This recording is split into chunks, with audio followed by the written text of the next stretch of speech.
कहानी का नाम दोस्ती का प्रतिशोध।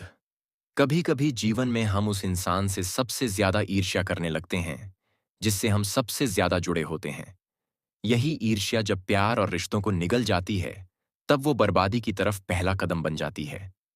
वाणी और सिमरन एक जैसी नहीं थीं, पर फिर भी एक दूसरे की परछाई थीं। वाणी सीधी, सरल, थोड़ी अंतर्मुखी, लेकिन दिल से बेहद साफ। सिमरन तेज, समझदार, हमेशा आत्मविश्वास से भरपूर। बचपन से एक साथ पली थीं। स्कूल, ट्यूशन, नाच गाना, हर मोड़ पर एक दूसरे का हाथ थामे रहीं।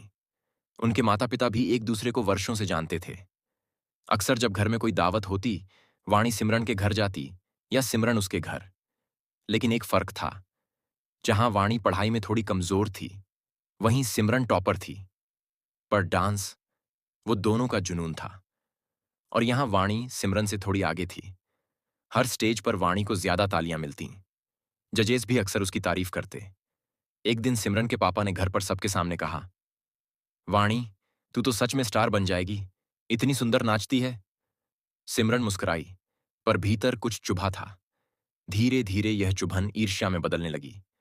वाणी की मासूमियत, उसका नाम, उसकी चमक, सब अब सिमरन को खटकने लगा। स्टेट लेवल डांस प्रतियोगिता की घोषणा हुई। वाणी खुश थी।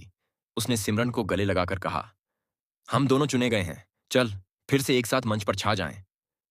सिमरन मुस्कुराई, पर उस मुस्कान के पीछे एक योजना पल रही थी। उसे पता था, अगर वाणी मंच पर हुई तो फिर ट्रॉफी उसी की होगी। और वो अब हारना नहीं चाहती थी। प्रतियोगिता से 2 दिन पहले दोनों देर रात रिहर्सल करके लौट रही थीं। गर्मी से बेहाल वाणी को प्यास लगी। सिमरन ने बैग से जूस निकाला और वाणी को थमा दिया। वाणी ने धन्यवाद कहा और पी लिया। रात में वाणी को उल्टियां होने लगीं, फिर बेहोशी, और फिर सांसों का रुक जाना।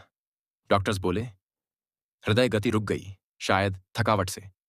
किसी को कुछ शक नहीं हुआ, बस एक इंसान जानती थी सच्चाई।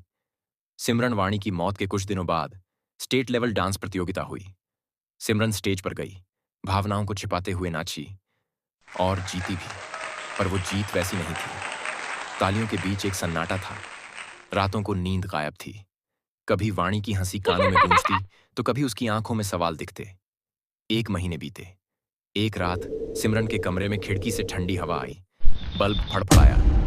फिर वाणी की आवाज गूंजी, सिमरन, क्यों मारा मुझे? क्या मैंने कभी तुझसे जलन की? सफेद कपड़े, पायल की हल्की आवाज, वो छाया हर रात आने लगी। सिमरन डर के मारे चीखने लगी। माँ बाप घबरा गए। वो एक साधु बाबा के पास ले जाया गया। बाबा ने उसे रक्षक वच दिया। ये तावीज तुझे बुरी आत्माओं से बचाएगा। सिमरन थोड़ा ठीक होने लगी। डर शांत हुआ, पर वाणी की आत्मा पूरी तरह मुक्त नहीं हुई थी। अब राष्ट्रीय नृत्य प्रतियोगिता आने वाली थी। ये मौका था पूरे देश के सामने खुद को साबित करने का। प्रतियोगिता के दिन सिमरन ने सब तैयारियां की, पर रक्षक वच पहनना भूल गई।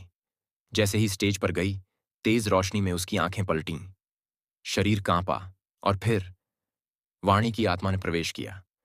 लाइव कैमरे के सामने सैकड़ों दर्शकों के बीच माइक थामे सिमरन बोली, पर वो उसकी आवाज नहीं थी।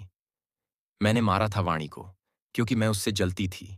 वो मुझसे बेहतर थी, इसलिए मैंने उसे हमेशा के लिए हटा दिया। पूरा स्टेडियम स्तब्ध।